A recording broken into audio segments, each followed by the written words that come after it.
On Passover night, we mention a mysterious sword. As the Haggada explains biblical verses referring to Passover, the phrase, with an outstretched arm, gets a puzzling explanation. This refers to the sword. As it is said in the book of Chronicles, his sword is unsheathed in his hand, stretched out over Jerusalem.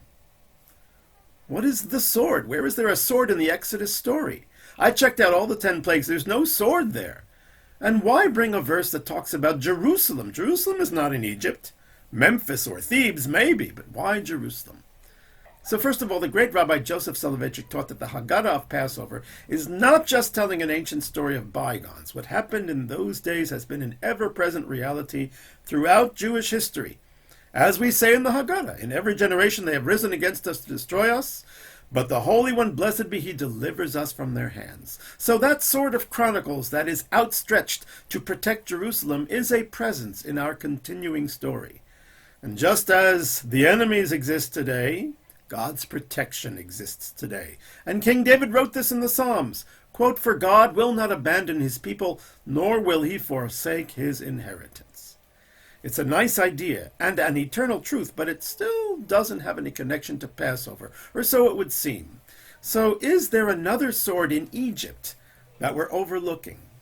The answer to that is, I believe, yes. And this sword is also remarkably relevant to what is going on in the world right now, even as we speak. Because the sword mentioned was wielded by the Egyptian firstborn sons. The rabbis tell us an amazing story. When Moses told the Egyptians that there was going to be a plague during which all of the firstborn sons would die, those Egyptian firstborn sons were not happy. Moses had a perfect track record. When he said a plague was coming, it was coming. So there was very little doubt that this one was coming down the pike as well. So what did they do? They begged their parents to beg Pharaoh to let the Israelites go and save their lives.